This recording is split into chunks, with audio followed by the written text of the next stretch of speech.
generations to come.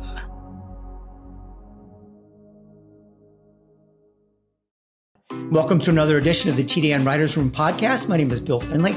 I'm a correspondent for the Thoroughbred Daily News, and scratching my head, where are you and what are you in, Randy Moss?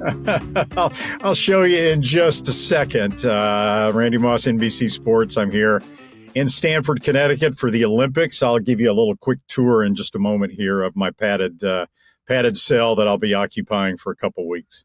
I knew it was just a matter of time before they put Randy in a padded cell. You know it. I just knew it was coming. Zoe Cadman here from Saratoga with First Racing. Randy, let's take a look at your padded cell. Yeah, I can almost touch every wall here. There are like 25 of these at the NBC Sports complex in Stamford, Connecticut. It's a not so dirty little secret that the vast majority of sports that you will see on NBC's Olympic coverage are actually called from the United States, with the exception of the really high-profile sports like the swimming, track and field, gymnastics, USA basketball. The announcers for those are in Paris. Everywhere else, we're here in Stamford, and we're doing it in these little cubicles here. You can see this is an information screen with every Olympic sport. All I got to do is click on equestrian, which oddly enough is what I'll be doing, eventing, show jumping, and dressage. The producer is across the through the glass over there, Amy Zimmerman. And then we'll be calling the action just on these two TV monitors. So, yeah, we'll be here. This is my home, away from home for a couple of weeks now. All right, well, Randy's getting ready to report on the four-legged competitors in Paris. Let's talk about the four-legged competitors in thoroughbred racing. Obviously, we want to start the conversation with the Haskell last week, which Randy was at for NBC Sports. And boy, I tell you, I have become how can you not believe in Dornoch now? This horse is so tenacious and so game. This was in many ways a rerun of the Belmont Stakes with him in Mindframe. Once again, at the stretch call, Equibase has Mindframe in front of Dornoch. Dornoch comes back. He just won't let this horse beat him. Randy, he's got to come up there with Derma Sotogake for you as one of your favorites, I got to tell you. He's just an easy horse to like. Danny Gargan is a very good-natured guy. We've been looking for a leader of the 3-year-old division. Well, we found it. Yeah, and it even goes back to the Remsen when he was a 2-year-old, and Sierra Leone went by him in mid-stretch, and he battled back on the inside to win that one. And on that day, most handicappers, I think, chalked it up to the theory that there was an extremely fast rail that day at Aqueduct, and that's why Dornoch was able to come back from behind and win. Well, as it turns out, that's might not necessarily be the situation. Dornoch is just a very tenacious horse. I mean, look, he's benefited from some pretty good trips. He benefited from a fairly slow pace in the Haskell. They went a half mile in 48 seconds. But when Mindframe went by him slightly, I'm not convinced Mindframe ever actually got by him. But at the very least, Mindframe got up on even terms with him. And at that point, if Mindframe is the kind of horse they thought he was, he's supposed to win. And Dornoch, showed his trademark gameness and tenacity and was able to pull it off anyway. Remarkable. I'll bet you that bottle you still haven't given me that he did pass him at the head of the lane. I'll bet that. You can double that up. We'll take another look at that. I believe he passed him, and he ran against the grain that day. Not too many horses won on the lead. Now, for all the bitching and moaning that dear Danny did about getting the one hole again, this horse needs the one hole. I mean, that clearly aided him in his trip. He was inside. He cut the corner. Mindframe was in the middle of the racetrack. I can guarantee the next time we see Mindframe, he'll be wearing a pair of blinkers because that's exactly what he needs.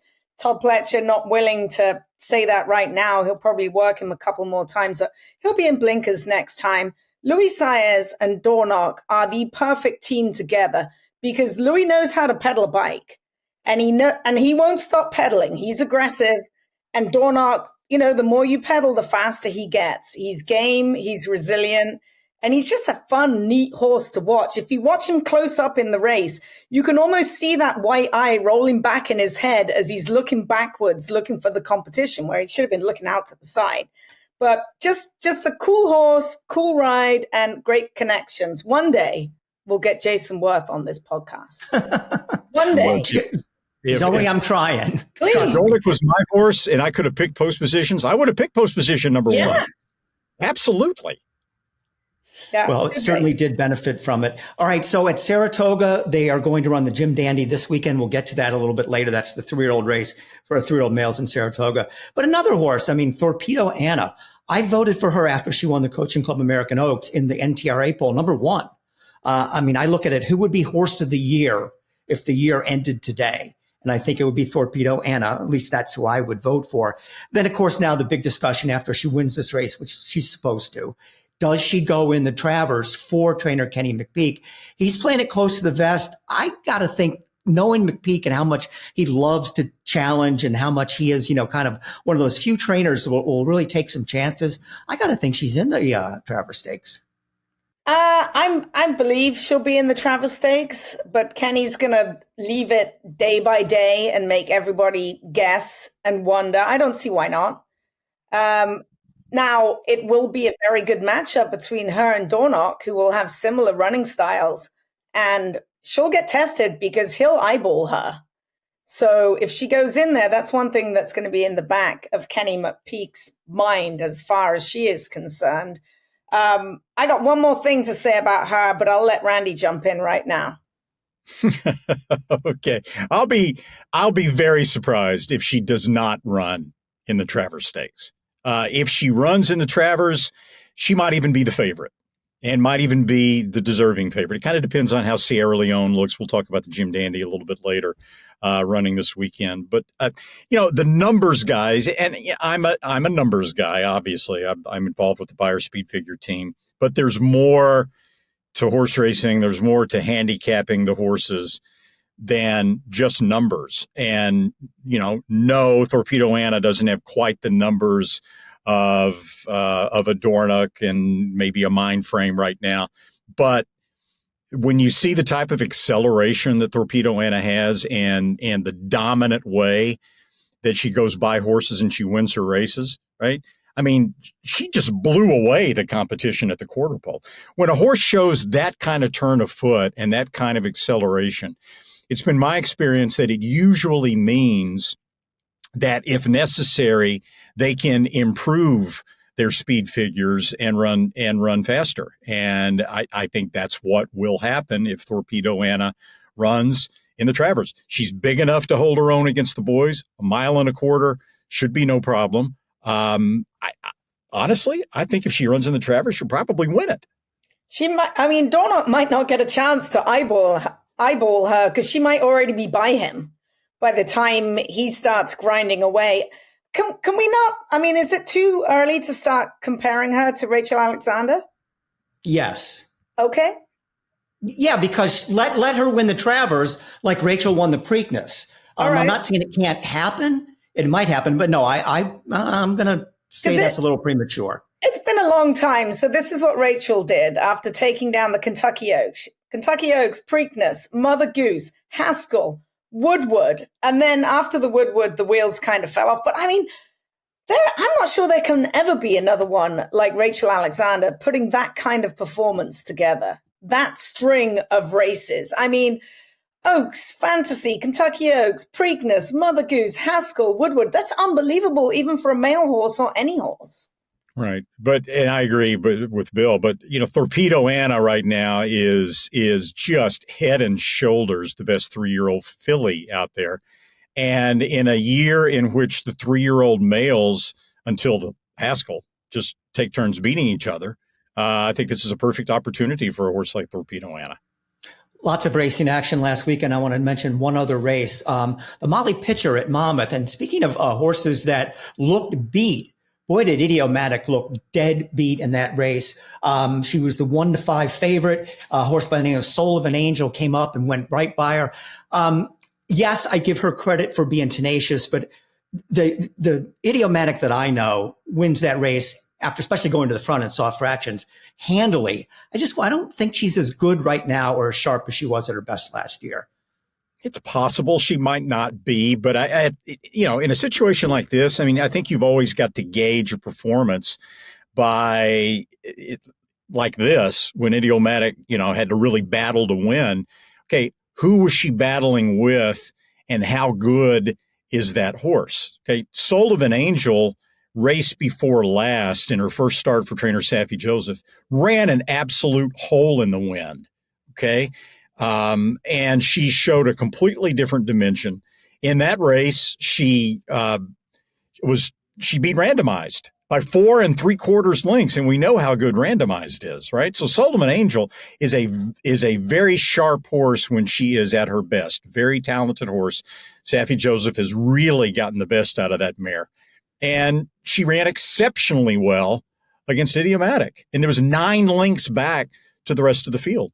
So, yeah, I mean, maybe Idiomatic is not quite as good right now as she was last year. It's hard to say for me, but I'm not really going to hold against her the fact that she battled gamely and, sort of like Dornoch, wouldn't let Soul of an Angel go by to win. The pace helped her a lot. It was a very, very slow pace, but as we already knew, Idiomatic is a very game mare herself, and I think she gets a lot of credit for that. She is as game as a pebble, and she gets all of the credit. I mean, Florent Geroux, and I love Flo to bits, but you're riding a mare who's 17 hands. Now, she doesn't have a turfer's turn of foot. She is not going to accelerate when you go the half in 50-1. She just doesn't have that lick. She's a galloper. Go 48. She's huge. She can gallop along and go, why are you going so slow and letting them come up on you? Just go. Like, he was lucky he won. He should have just gone. Like, she's a galloper. I'm watching him down the backside and I'm like, 50-1? And they're all bunched up. She's got no turn of foot. She's a galloper. So, I mean, next time, just take your foot off the brake, Flo. Just go. That's too slow. But she won in spite of it. Do want to remind you that the TDN Writers Room is brought to you by Keeneland. There was some big news out of Keeneland this week, and it's a new sale. The championship sale will be held on Wednesday, October the 30th in the paddock at Del Mar. And now this is really, really important. It will feature Breeders' Cup contenders, direct relations to contenders, and stallion shares or breeding rights in Breeders' Cup entrants. It's an invitation to play at the highest level, much like they do in England with the sale the night before Royal Ascot. You can buy a piece of a horse, you can get in on the action, and it's time to get in on the action at Keeneland. We would also like to remind you that the entry deadline for the Keeneland November breeding stock sale is August the 1st, and we will be right back after this message from Keeneland.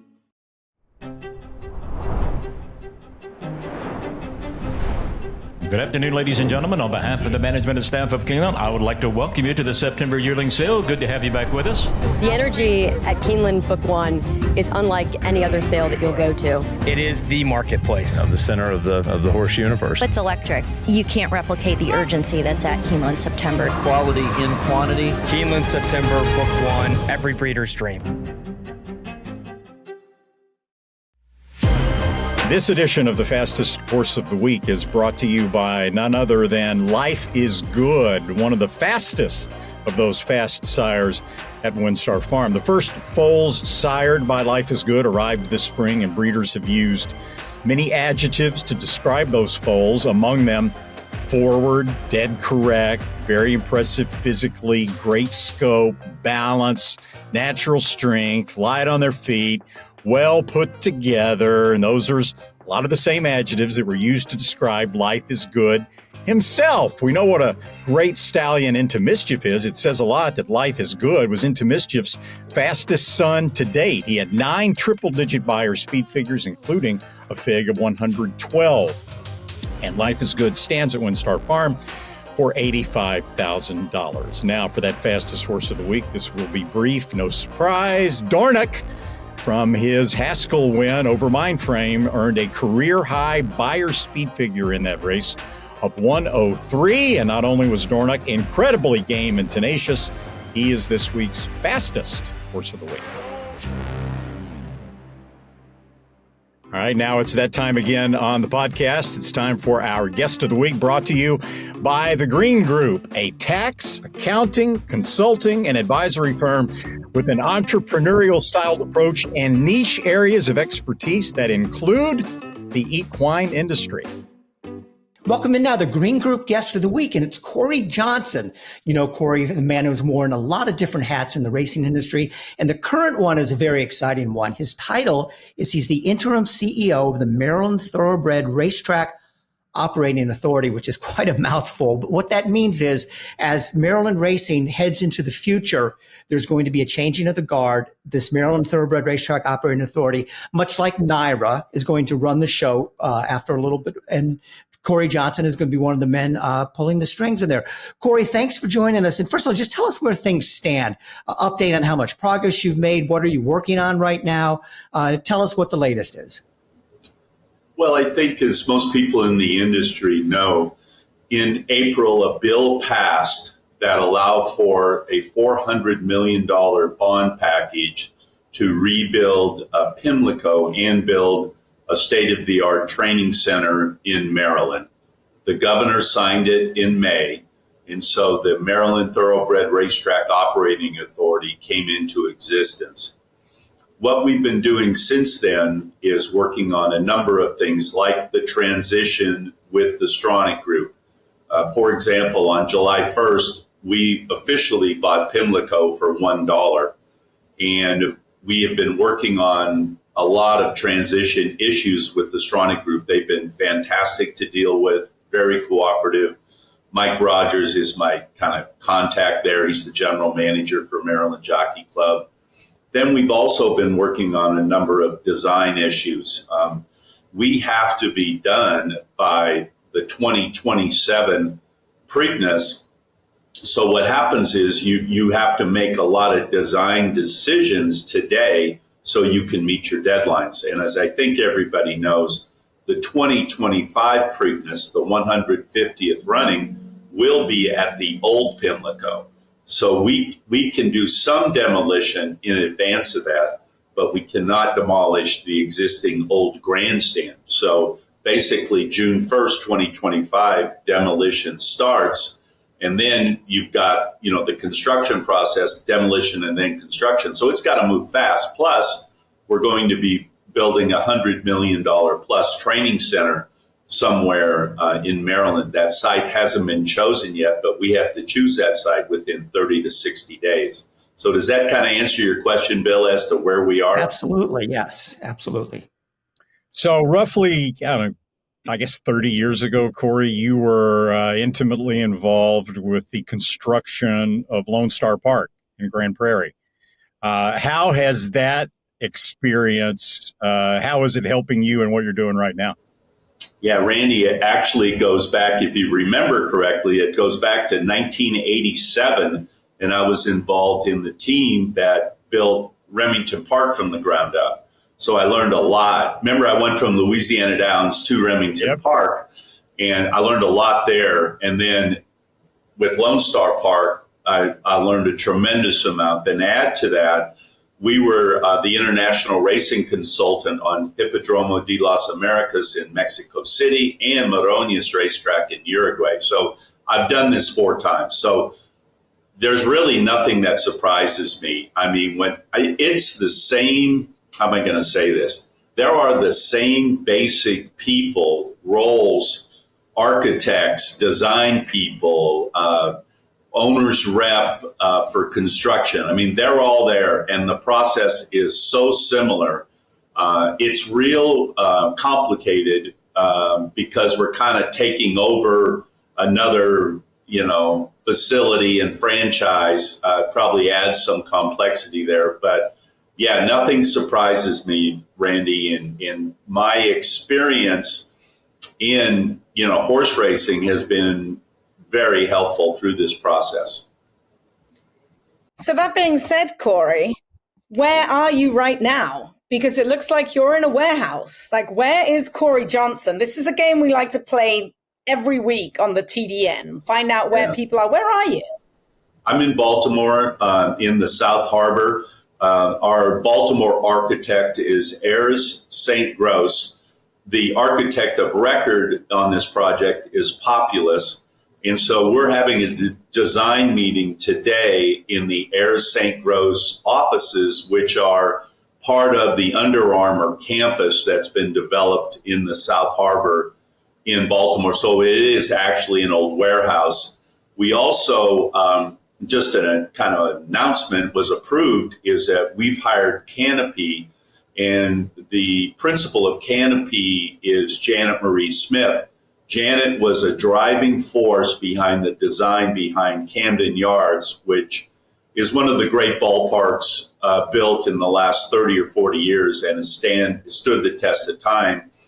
And Janet had that vision. She's from Baltimore. She's also done work, last week she was out working for the Dodgers. She's done work at Fenway Park, Bill. Some of the new things at Fenway, she had that vision, and you would obviously understand what that is. Pittsburgh Pirates Stadium. Mm-hmm. And so she's done a lot of work. So we have a design team that I'm telling you is second to none. Populous is the world's expert in equestrian design. I mean, they've done the Olympics, they've done tracks all over the world. They recently, they're doing the Belmont reconstruction, so we have them. We have Ayers St. Gross is a local firm that understands all the nuances of building in Park Heights and outside of Baltimore, and they're extremely valuable. And then you add Janet Marie Smith to the team, and you're catching me at a good time, because I'm in a room with about 20 really smart people, and the fact that we're able to master plan this project kind of from the ground up is such an advantage. And I just feel very blessed, honored, pick a word, to be part of this project. Corey, I can't help myself. One little snarky comment here. At $1, you overpaid for Pimlico, which is why it's being torn down. Oh, okay. And Bill, it's $1 a year lease on Laurel for the next 3 years. Right. So that's your comment, not mine. But I am going to get a picture of the deed of Pimlico. For the filing fee was $150, and the cost for buying Pimlico was $1. Corey, as you talked about in your discussion with Randy, you've done so many things in racing, been at so many different tracks. But when I called you the other day, or we texted to get you to come on there, you were like a little kid at Christmas. You said, Bill, I've never been so excited in my life. This is like just the greatest thing ever. What is generating that sort of excitement for you? Just, okay. Maryland thoroughbred racing, you could argue, is the birthplace of the sport and the industry in America. There are so many fine members of the horse community in Maryland and they have kind of been in, I don't know, not no man's land, but for the last 10 or 15 years, there've just been a lot of challenges, but they've all hung in there. I mean, these are people that are as good a horse people in America. Not only the racing and the trainers, but the breeders. I mean, when I'm around them, it's magical. And so add to that this opportunity where we have money and we have some great resources. This is my last charge up the hill. I was working on CJ Thoroughbreds and our charity, Hope for All, like a lot. I mean, 40 hours plus a week. And then I got the call in March and I had to think about it. And it's such a great opportunity that I said, yep, here we go. I don't know. Anybody know Teddy Roosevelt's horse that he charged up the hill on? I need to probably understand that. And that's what I feel like. No, it was San Juan Hill, I think. I was going to ask you why the hell you were doing this to yourself at this time of your life, but you just answered that. So in addition to your expertise with horse racing and construction of tracks and all that, you've also been pretty adept at playing the political game over the years, right? A lot of politics was involved in getting the bid to build and operate Lone Star Park. A lot of politics went into the HHR machines that you successfully, were able to put into Kentucky Downs. How much politics, how many political landmines still remain right now in Maryland, or are you completely past all that? That's one of the reasons I'm so excited about this opportunity. We're a quasi-state agency. And remember, this would never have happened without the support of Governor Wes Moore and the House and the Senate in Maryland. Would have never happened. So, Randy, many times, especially if you're a private entity or a publicly traded gaming company, the government kind of looks at you like, well, you know what I mean? These guys are just going to come in here. They're just going to take money out of the state, and they're going to pay their own way, and we're not really going to cooperate that much. It is totally the opposite here. Our chairman is Greg Cross. He's a brilliant person. Now think about what he was able to do. He was able to bring together government, the horse industry, and the Stronach Group to do something that is truly amazing. He was able to garner the support of a very charismatic leader in Governor Wes Moore and legislative leaders to be able to get us to this point. So what the difference is, Randy, is that we have, like, for example, I'm on a lot of meetings and on Zoom calls.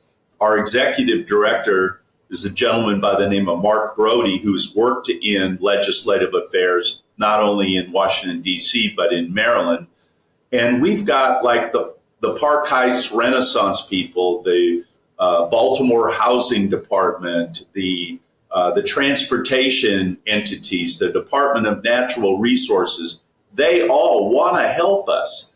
And it's really going to make a difference in this project. I mean, Randy, imagine a master planned kind of Preakness entrance in Park Heights where we're able to work with, moving roads or changing different things there. I mean, we're going to have obviously I'm really excited now, but we are going to have a hotel on the site. Now, it may not be there in 2027, but it is going to happen. I'll keep going. We had a meeting with the Maryland State Archives group.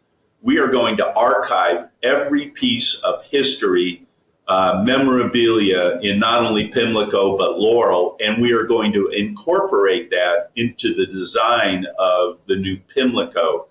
We are master planning the Preakness area. So everybody on this call has been in the Preakness compound. Well, imagine that now master planned. And so other than the 2 weeks a year that you have the Preakness, now that's going to be open the rest of the year as kind of a visitor center, part of the park. You just think Santa Anita and some of the great parks that are on the, let's call it the backside of a track. Well, now that Preakness Center, we're going to have a visitor center there, catering options. We'll have the memorabilia, trophies, and everything in there. So that's why, I'm so excited. And the State Archive Group they're going to Pimlico next week, and they're going to start inventorying all the things. So our architects know, hey, we can put this in our big event space, or we can put this in the Preakness compound, or we can put this in the hotel or somewhere in the building, in the racetrack building. So obviously I'm excited, but one of the reasons is the cooperation between the state and our entity. And then as you know, we are going to be a nonprofit horse industry based. So whatever money we make goes back into the industry in terms of purses or capital improvements or whatever. There is no question. Can only be good for the Park Heights neighborhood. Having been there, we've all been there numerous times for the Preakness. It definitely does need a facelift, and it's really going to bring the community together. But with all these plans, is $400 million enough? I mean, we've seen what they've been doing to Belmont. Is that going to be enough to get it done? Zoe, we do have more than $400 million. It's a $400 million bond package, and we already have some money in the bank. So it's hard for me to give you an exact number, but it's going to be closer to $500 million. The other thing is the main structure will not be as big as, say, the Belmont structure. So there will be savings on climate-controlled space. But also remember this. Remember when I talked about Janet Marie Smith and Canopy and that vision?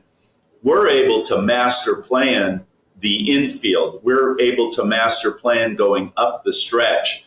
I talked to you a little bit about the Preakness compound. So we are going to maximize our site, but it may not be these big cavernous, bricks and mortar climate controlled facilities. So that, I think that's how we're going to get there, Zoe. Awesome. Corey, when you guys take over on January 1st at Laurel, maybe that would be a better time to ask this question. But one of the things the Dornoch Group said, the reasons why they were looking to perhaps get out, is because Laurel Pimlico goes 50 weeks a year, 2 weeks to Monium.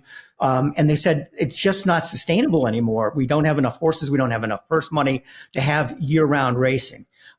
What's your view on that? And fast forward to 2027, what does the Maryland racing schedule look like? Yeah. Bill, I need to be a good listener. I need to sit back and learn from the Maryland Thoroughbred Horsemen's Group.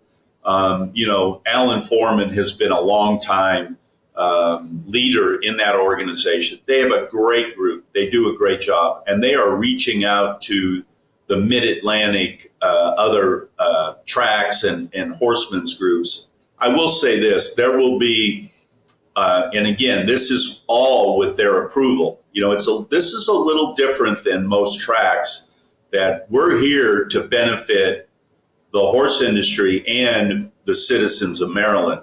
So if they were to say, push back and say, we really need this, then we might reconsider. But on the other hand, Bill, I have to bring my experience to bear and say, look, we need to get this thing back to break even or make some money on live racing. Now, we're going to make money on Preakness, Bill. I mean, we are. We're going to make money on year-round events and catering and things like that. I mean, that we're going to make money there. But we also, I think we all agree, the goal needs to be to turn a profit on our everyday racing. And I believe, and I think the horsemen believe, and the breeders, because you can't just do this in a vacuum. You have to have enough racing opportunities for Maryland breds for those breeders to, breed their mares and bring in stallions. So there's this balancing act, but I think there's going to be a significant reduction in race dates in 2025, and that there will be some breaks in the schedule. I can't really tell you when, Bill, because we're still kind of working that out with other tracks and internally.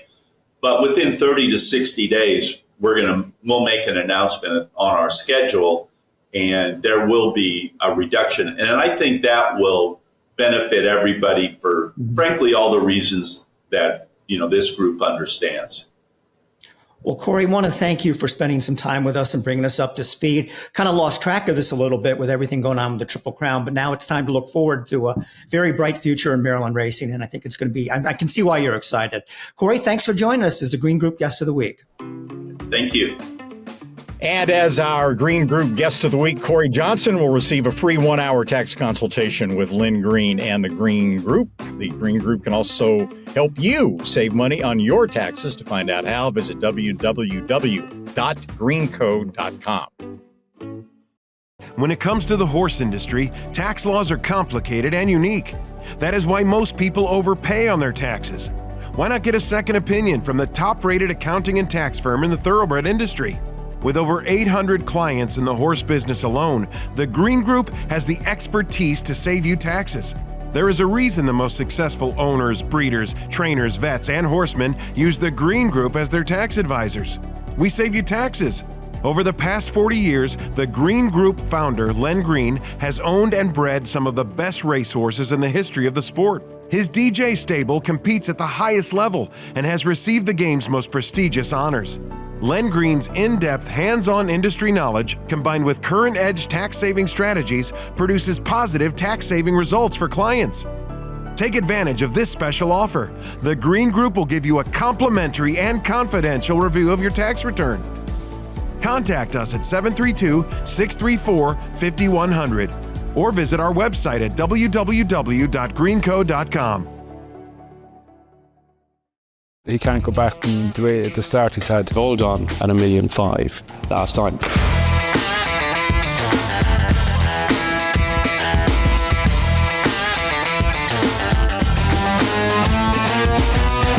Evs has won the Breeders' Cup. Rosalayan qui va triompher nettement. Rosalian and Sean Levy are up in the giddies.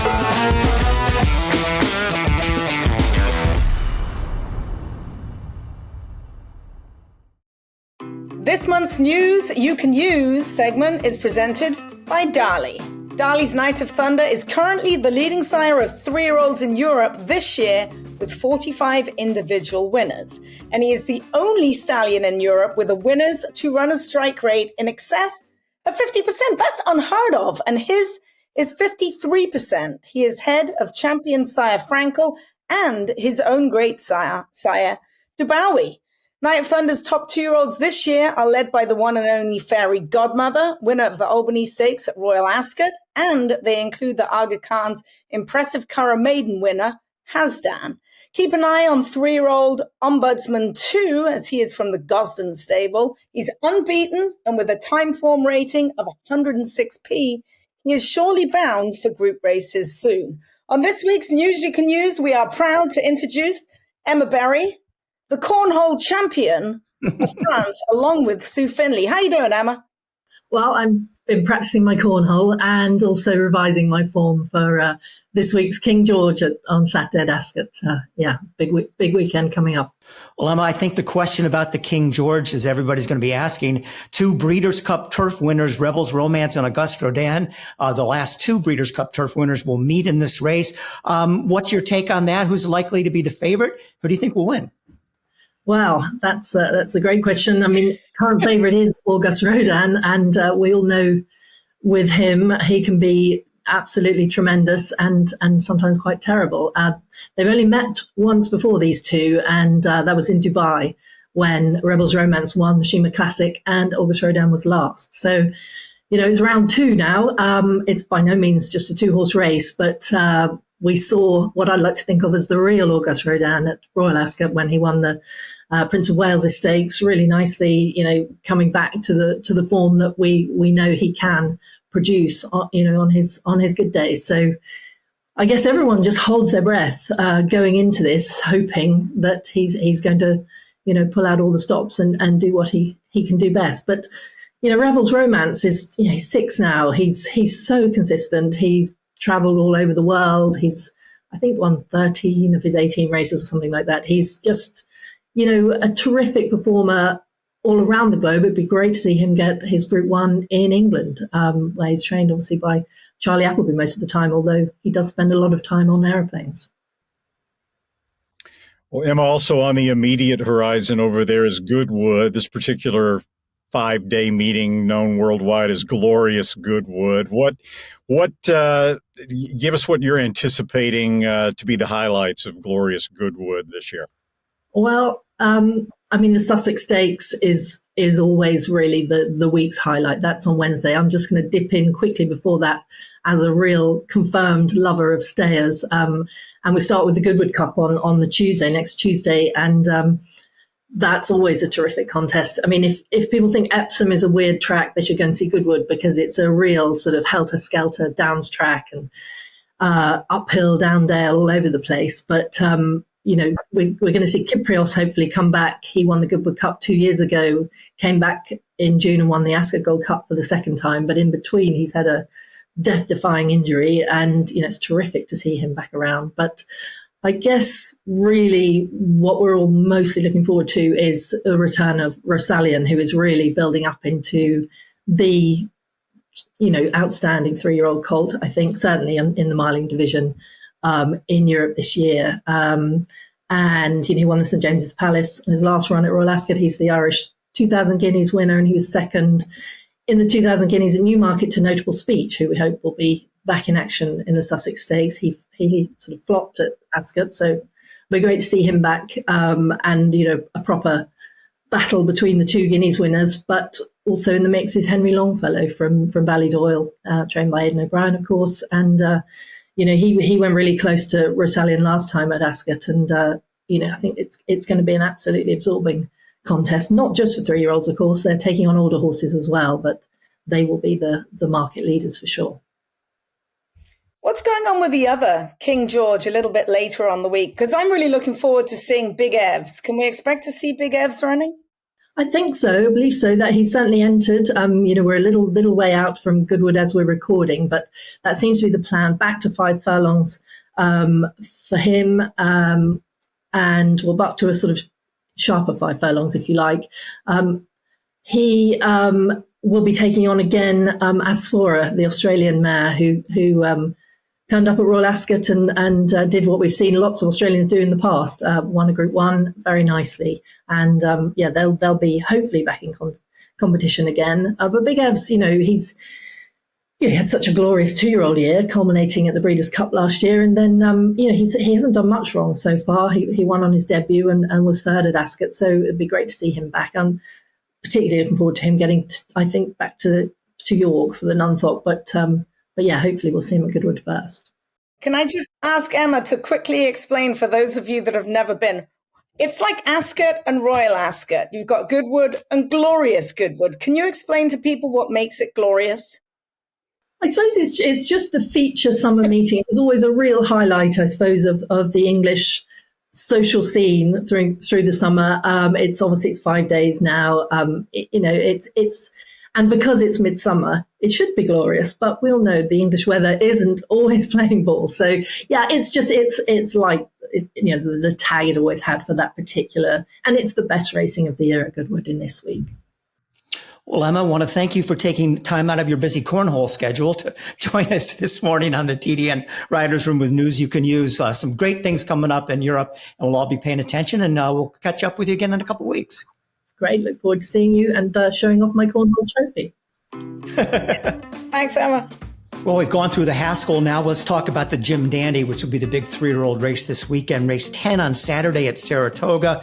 And it's got some of the major players in it. This race really came up strong. Sierra Leone, Fierceness are in there. Batten Down, who's in good shape right now after an Ohio Derby win. Seize the Gray, the Preakness winner for Wayne Lucas. I'm going to start, though. I'm not going to make a pick yet because I don't know what to do with Fierceness. I've never seen a horse like this that is so enigmatic. Which one shows up in this race? I still think if he runs his race, he's the best 3-year-old in here, but I have no idea. And also, I'm not so sure that the race is really going to set up that well for him. There's a lot of speed to his inside. He's got the outside post. Is he going to go forward early to try to stay out of trouble because he has such a problem when he gets into trouble? That's my take on the Sierra Leone. Is a very good horse. He's just fallen short in both the Belmont and Kentucky Derby, but to lose the Belmont by 1.5 lengths and the Kentucky Derby by a nose, no knock on him. But it's going to be a very important race, but a puzzling race. Unless Fierceness has a Florida Derby flashback, this race is absolutely tailor-made for Sierra Leone. Number 2, Seize the Gray, speed. Number 3, Batten Down, speed. Number 4, Pony Express, speed. Number 5, Gould's Gold, close. Number 6, Fierceness, speed. Sierra Leone is going to get the absolutely perfect pace setup. And if he does, if the race develops like it looks like it's going to, and they go fast early over a demanding track like Saratoga at 1 1/8, and Sierra Leone makes that big run and then does his antics and starts lugging in and gets himself beat, I'm done with him. This race is absolutely, it couldn't be drawn up any better for Sierra Leone to finally break through. And I concur. And he gets the 1 hole, which is something I believe he's been screwed. Hey, anytime a horse lugs in, just leave him on the rail. That's where they want to be. So it'll be really interesting. If I'm Flavien Prat, which I'll never be Flavien Prat for obvious reasons, but if I'm Flavien and I'm riding him, I'm just going to hug the fence the whole way around there and just pray it opens up and just come barreling through, because you know they're going to be going fast. Horses get tired. They come off the rail. They just start wobbling all over the place, and he can come straight through the rail. So it is tailor-made for him to win this race. Now, Fierceness, if the real Fierceness shows up, everyone might be running for second. Cesar Gray surprised everybody this morning here at Saratoga. We're shooting this on Tuesday. We had some rain overnight. The Oklahoma track was sealed. I mean, it's rare that you'll find a trainer work a horse over a sealed track nowadays, but that doesn't deter Dwayne Lucas.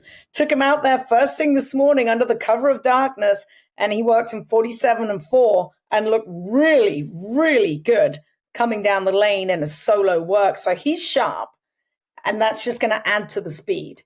So, yeah, it's Sierra Leone's race to lose. Zoe, put your ex-jockey hat back on. If you were riding Fierceness, what's the right trip for him, especially considering the circumstances? Randy talked about all the speed to his inside. If you're John Velasquez, what do you try to do here? How do you work out the perfect trip here? I just stay wide. I stay wide and go to the lead and if anyone wants to go stupid crazy fast, you just sit on the outside of them. I know we all believe that Fierceness is a need the lead type. I just think he needs things his own way. And if he's outside, he can control everything to the inside of him. So that is exactly what I do. I'm not sure I'd send him and get over to the rail and lead that way, because then you're a sitting duck for all the other speed on your outside that's stalking you. I would like to be on the outside. I know Randy's going to shake his head because he's all about lengths lost and he can't be four wide and all this, which is true. But I believe if you're drawn comfortably on the outside, why are you going to give that up when you've got speed and you can be on the outside looking in? If I'm shaking my head, and it's not because of the ground loss, it's because you just described the exact position that Fierceness was in the Kentucky Derby. Yeah, I suppose. Yeah. He was drawn outside. He was sitting three wide outside of the other speed. He was in the catbird seat. He was in a perfect spot. He was right up on the lead, close to the lead, and got to the top of the stretch and looked like he was loaded, and then But didn't Todd say that part of that was because Johnny sent him because he had to out of the gate, and that kind of turned him on? So maybe if he doesn't turn him on leaving the gate and just sits on him, I don't know. Obviously, we're dealing with a sensitive Fierceness who has to be handled with kid gloves. Yeah, I don't buy that. I just think it was the bad Fierceness. Yeah. And obviously, if he runs his Breeders' Cup Juvenile back, if he runs his Florida Derby back, I mean, who knows what's in the horse's mind. He's capable, like Bill said, of, running these spectacular races. But after that, and I don't believe the good race bad. Right. That's so silly. But, I'm skeptical after the Kentucky Derby. I hear you. Saturday's card at Saratoga also includes the Alfred G. Vanderbilt Handicap Grade 1 for sprinters, male sprinters. Got a field of 6 in there. But let's go to Del Mar now, because don't want to be accused of having any kind of East Coast bias here. It was opening weekend at Del Mar, and got everybody smiling about that. But Randy, another horse that you have been high on for a long time, and I noticed you mentioned him on the NBC Haskell show. You put him in they had to do a top 10 or something like that. Yeah. Kind of been out of sight, out of mind. Arabian Night. What's up with him? He hasn't run since the Breeders' Cup Classic. But I think was he fourth in the Breeders' Cup Classic? Yeah. I mean, he ran a really good race given the pace scenario in the Breeders' Cup Classic. With the Breeders' Cup at Del Mar this year, Bob Baffert has had a specific target of races for him. He got back into training, heavy duty training in April. I believe he has had now 16 breezes since the second week of April, all of them between 6 and 9 days apart. He hasn't missed a single breeze. It's adjusted according to the weather occasionally, but the horse has been training brilliantly. He's going to be a heavy favorite in the San Diego on Saturday at 1 1/16, which has been the target race for Baffert, then probably the Pacific Classic, and then probably the Breeders' Cup Classic. So he doesn't have a whole lot to beat. Express Train, maybe, Subsanador, maybe. He'll be an odds-on favorite in there, and it'll be fascinating to see, how Arabian Night comes back off that layoff, because Zoe, he certainly had enough work in the morning to be ready to roll. That's funny because I counted each one of his works this morning as well. I'm like, I know Bob's usually like a 12 or 15 coming off a long layoff. And I'm like, 1, 2, I'm like 16. I think he's ready. There is no excuse whatsoever. That is an overmatched field. Dr. Venkman, Subsanador, Newgrange, Express Train, Katona. If he can't beat those even off the layoff, there is no excuse for him whatsoever. So it looks like we'll be talking about him next week. I'm sure we will be. Yeah. Well, then there's also a Del Mar. There's the Bing Crosby, the Grade 1 Bing Crosby, the Chosen Braun. Yeah. One of our favorite horses is back to defend his title in the Bing Crosby last year. He got his what still remains the only Grade 1 win of his career. And he's coming into this race exactly the same way he did last year. The Thor's Echo for California breds, and then a couple of months off to be fresh into the Bing Crosby. Now, last year, they went straight from the Bing Crosby to the Breeders' Cup Sprint. This year, they'll probably find some race in between if all goes well. But we're talking about a horse here that's won 13 of his last 14 races. And it's going to be a pretty big field, I think, for the Bing Crosby. I think that's what they're expecting. But the Chosen Braun is, he knows his way to the winner's circle. That's for damn sure. Do we know if Jackstown's going to be running for Bob? I meant to text him this morning. Obviously, we're doing this on Tuesday, but he's a horse who won at Santa Anita a couple months ago off a 2-year layoff. And he's pretty good. If he's in there, he might be one to look the Chosen Braun in the eye. But how could you not root for the Cowbred and the connections? A really cool story. And I hope we're talking about him leading up to the Breeders' Cup as being one of the favorites in the sprint. I really do. One more little nugget about the Chosen Braun. Amy Zimmerman told me this. She's going to be the producer here for Equestrian, my producer. She's within NBC, Santa Anita. The Chosen Braun he's won 17 stakes races in his career. Nowadays in American racing, that's unbelievable. 12 of those stakes wins have been at Santa Anita. That ties John Henry.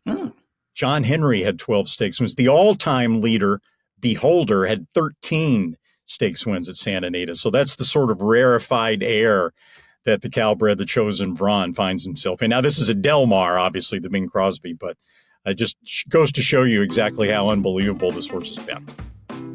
The TDN Writers Room also brought to you by the Pennsylvania Horse Breeders Association. This is a big week for Pennsylvania breds at Saratoga on Thursday. Roses for Deborah. And don't look back at all. Hook up in the Grade 3 $200,000 Caress Stakes. Roses for Deborah.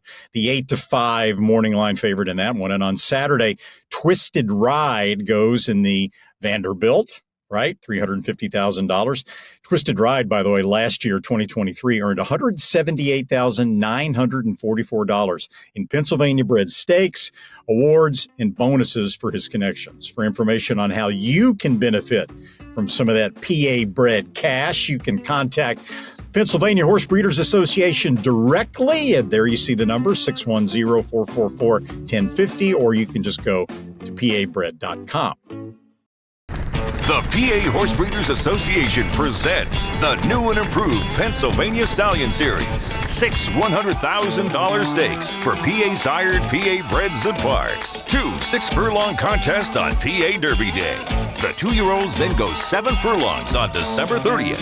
The last 2 races are in August 2025 for 3-year-olds. Then $50,000 in breeder bonuses go to the top 3 horses in the series. For more, go to pabred.com. So the big news off track last week was on Friday, Churchill Downs reinstated Bob Baffert. I don't think we expected it at that time because previously they had said he was going to be subject to the ban throughout all of 2024. It's over with. It's now, there's nothing right now for him to run at Churchill Downs. I don't think you'd see him there until next year for the Derby anyways. But my main feeling is I'm so glad this is over with.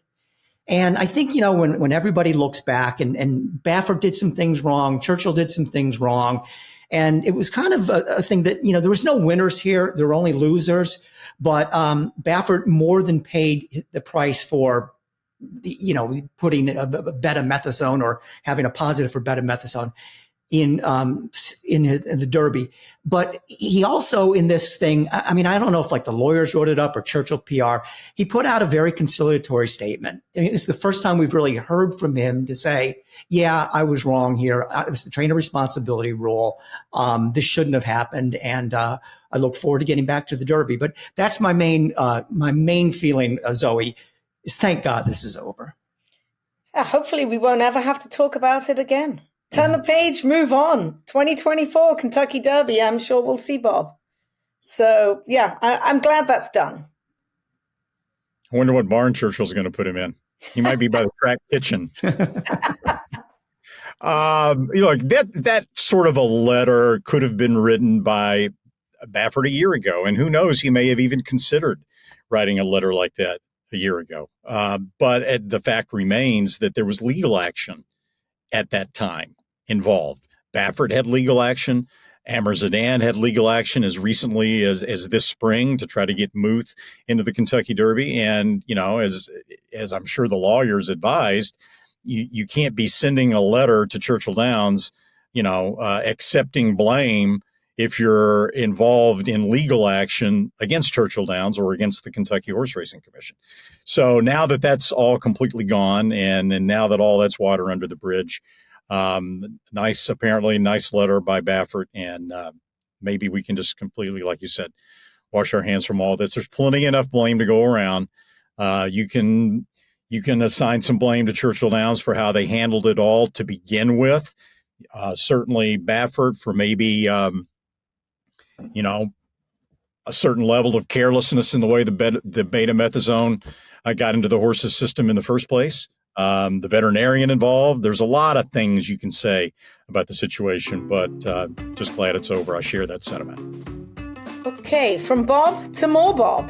As we tune into the XBTV Work of the Week, it is a joint work between Muth. This is for you, Randy. Muth and Parenting. This was on Sunday at Del Mar. The pair worked 6 furlongs in 1:11 for trainer Bob Baffert. That's Muth on the outside in the yellow cap. Muth hasn't run since his win in the Arkansas Derby on March the 30th. He has now had 5 works back since a fever forced him to scratch from the Preakness. Parenting on the inside was the winner of the Affirm Stakes in his last start on June the 9th. Bob said he is considering the Grade 1 Travers on August the 24th, and the Grade 1 Penn Derby on September the 21st for the pair. Now they're going head and head. It's hard to split the pair of them, but I'm going to give the edge to Muth here on the outside. A really, really good work from both colts for Hall of Famer Bob Baffert. Do you think Bob would bring Muth back at 1 1/4 miles, having not run since the Arkansas Derby? I have a funny feeling that Parenting is a true 1 1/4 mile horse. Watching the two work, Muth was better all the way to the wire. Parenting won the gallop out. So, and Muth's always a good handy workhorse anyway. He's one of those types of horses. So, I guess we'll have to wait and see. Be a smarter, better with XBTV. The best horses. With thousands of exclusive morning workouts. All at your fingertips and delivered right into your inbox. Everything you need to be informed. Be smart. Bet smart with XBTV. All the thrills. Fraction of the bills. Experience the power of the partnership. Change your life, make new friends, and compete at the highest level of thoroughbred racing. West Point Thoroughbreds, the gold standard in racing partnerships. Visit westpointtb.com. The TDN Writers Room brought to you by West Point Thoroughbreds, which, as always, is focusing heavily this summer on both Saratoga and Del Mar, with horses and staff on scene at both tracks. Thursday, The Speedy Don't Look Back at All goes at Saratoga in the Caress Stakes. That's a Pennsylvania bred that we talked about earlier, who's going to be running against Roses for Deborah. Don't Look Back at All is riding back-to-back stakes wins for trainer Christophe Clement, and she has 5 wins and 5 seconds in 12 lifetime starts. That's a heck of a record. To learn more about how you can join in on all this West Point fun, visit westpointtb.com. I'm going to take the blame for this, but we've been doing this for about an hour. We missed the biggest story of the week, Zoe. Welcome Dano and Monmouth on Friday. Yes. Absolutely. Talk about a game performance. Dano did it, and he's headed to the Allen Jerkins. So I thought that would put a smile on your face. All right. I want to thank everybody for taking part in this week's TDN Writers Room podcast. My partners, Randy Moss and Zoe Cadman, and also Emma Berry with a report from the UK. And I want to thank Corey Johnson, the Green Group Guest of the Week, as well as our producers, Katie Petruniak, Anthony LaRocca, and Aaliyah LaRocca. We'll see you next week. Thanks for joining us. Cheers, guys. Cheers.